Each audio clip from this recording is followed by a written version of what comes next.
One day when you're bored, you're scrolling on your phone. You go to check TikTok. You see a video of Somber go on your For You page, and you start looking around in the comment section. You start digging a little bit. You notice that most of the comments are talking not about Somber, but about how he's an industry plant.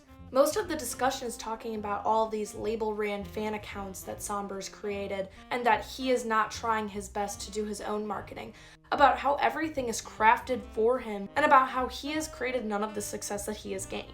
You decide to check the blue highlighted comment talking about one particular label-ran fan account. So you decide to check it, and you notice it's just like a faceless fan account. You can see that they're posting Somber audios to trends. They're talking about funny, quirky topics you see online that could be really relatable to others and to fans. You see slideshows saying that this artist might be similar to some of your favorites. You see videos posted from concerts, funny moments that Somber has done.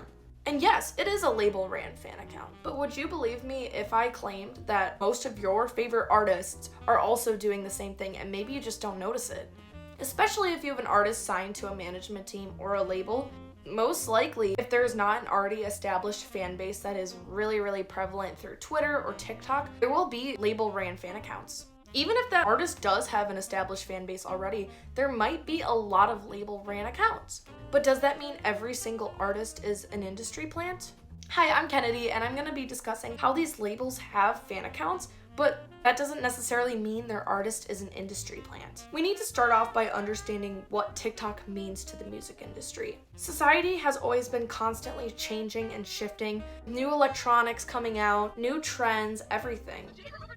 And because music is the center of people's lives, whether it's culture, your lifestyle, your livelihood, what you listen to on a day-to-day basis, what you do when you're bored, music is truly one of the center points of society. So that is why the music industry has tried to implement itself into other aspects of life. It's always done that. Think about when you were a kid and listening to the radio. You always heard commercials for artists going on tour, maybe a cruise they're doing, or how Jingle Ball's coming up. You had always heard paid advertisements on the radio, but did you criticize the artist for that? Especially back then, advertisement was in your face that it was an advertisement. It was less hidden, not trying to see like it blends in with the general media. It was always in your face about what it was and what its purpose was to do.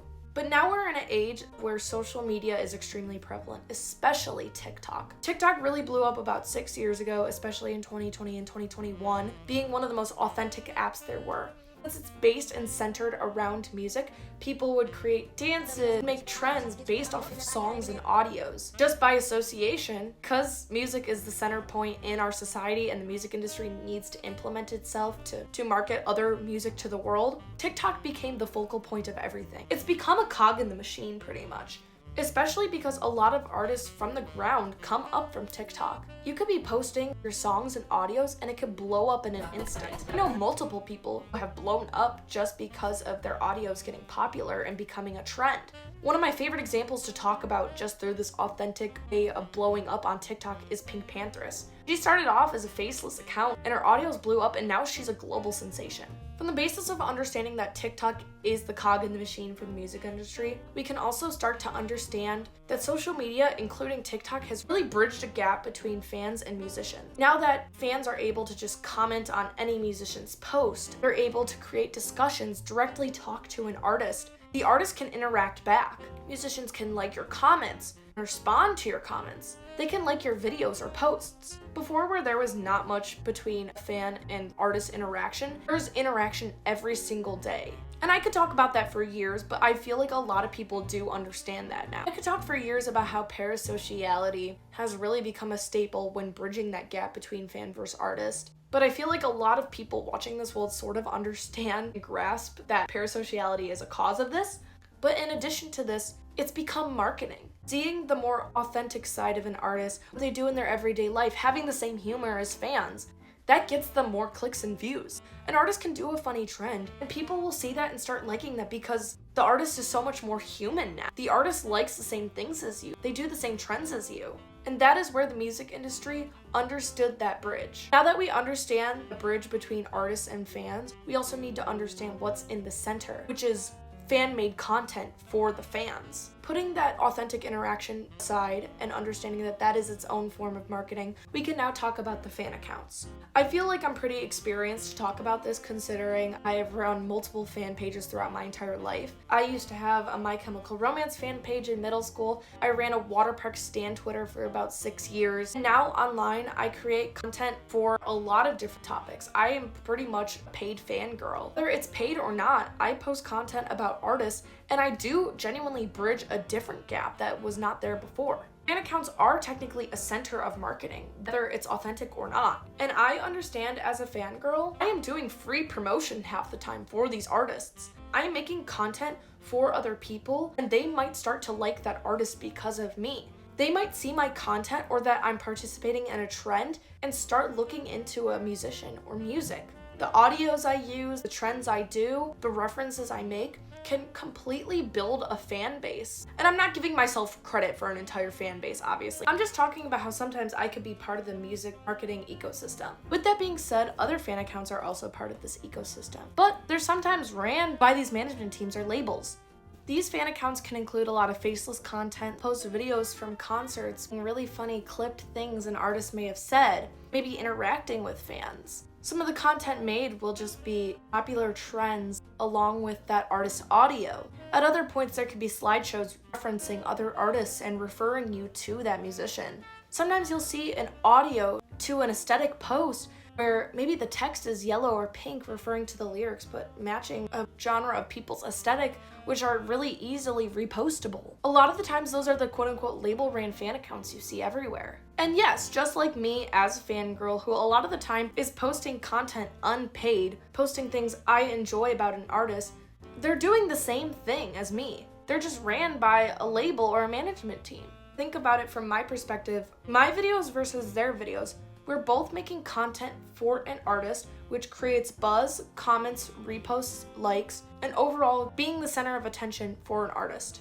We're making content for the general media, but we're also, at times, being paid to do so. And whether you could tell these are label-made fan accounts or genuine accounts, we are all doing the same thing.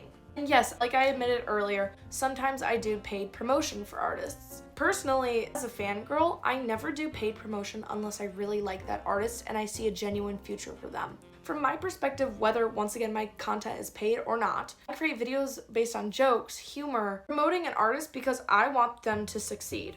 I see a future for an artist, I see potential for an artist, and I want them to move forward with their career.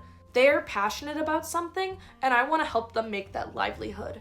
That is the true essence of what it means to be a fangirl and what it's always meant. Since promoting as a fangirl became a thing, you just have fun creating community, creating posts, and you love to see something prosper for a musician you love. And for example, I do fully my own content, not paid, especially like in videos that have blown up about Boy Life, maybe Jane Remover. All that is fully because I love those artists and I want them to succeed. But at times, when I do see an artist I want to succeed as well, I will pay promotion. I'm excited about the opportunity to be able to be part of a trend or to be able to help this artist's livelihood, and I sometimes participate.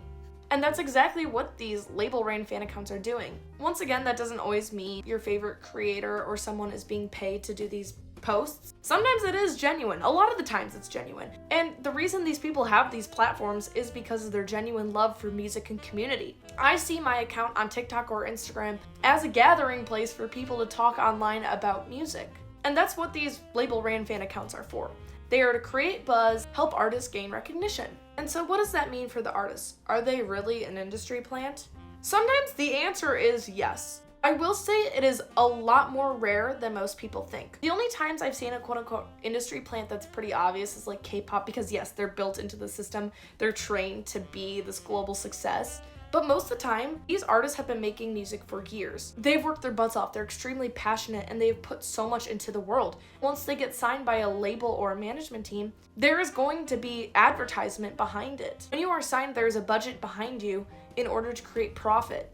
But a lot of these artists have nothing to do with the marketing. They just post on their own, posting what they're told to create more buzz, and don't have anything to do with the label-ran fan accounts. They're just trying to make a livelihood and create more art, but in order to create more art, they need to be successful. They need to make a living out of what they're doing. And that's what marketing is genuinely for, to push something to make it successful. You are marketing to different people, and especially on TikTok where everything is algorithmic, and especially where a lot of subcultures and microtrends exist, everything is curated to you, so the marketing needs to be curated to you. That is how marketing has shifted from in-your-face advertisements being super obvious to being for you. As a consumer, these things are implemented into your everyday life, whether it's obvious in the past or it's not. Yes, you can make the argument that everything should be authentic. I totally understand that. And I'm behind that in a lot of regards. A lot of art I love is because it's authentic and the musician poured their heart into it. A lot of the belief system I have is purely based around human connection and authenticity. But in regards to the music industry, you have to understand that it is a system, it is a major part of pop culture, and it is a business model. And that these artists, in order to make a livelihood and keep going, need to be part of this business model a majority of the time, and it's almost completely unavoidable, especially with shows. And like, you could look at things like Ticketmaster and Live Nation. And honestly, TikTok is the #1 way of promotion as of now, and that doesn't always mean that artist isn't genuine or inauthentic. It just means that there is marketing behind them and they want to push out their art into the world, whether it's with a team behind them or not. But yeah, don't always attack artists because of their marketing, because a lot of the time they don't even know what's going on the marketing side of their contract. They just usually understand that there is money being poured into it and they are just doing what they're told, making a livelihood, keep pushing out their art. And they're not always an industry plant. I don't even know if Somber's actually an industry plant or not. I just see him as like the main example everywhere of this, and I thought it would be a really good way to start diving into this. But yeah, I'm not sending hate his way or anything like that. And I'm not hating on anyone else who uses this type of marketing, because in the end, I'm a marketing student, I'm a business student. This is what I know best. Overall, I just think the right thing to do is support your favorite artists, support their passions and their livelihood if you really do like them, and understand the nuance between the authenticity of the artists and the marketing behind their art. That's what I wanted to talk about today. I'm extremely passionate about this subject, and I have a lot of other things I want to talk about in the future. I definitely want to start posting more on YouTube, and I've tried to make an effort to post more online, just more so about music news or things I personally have been studying in college. I want to educate other people. I think it's super fun. So yeah, if you want to see more content from me, let me know. Also, let me know what you thought about this video. I worked really hard on it. I hope you guys enjoy. I'm gonna link all my socials everywhere, but I feel like a lot of people will just come here from my socials. But if you enjoy music content like that, you know what to do. And that's pretty much it. Have a good day. Goodbye.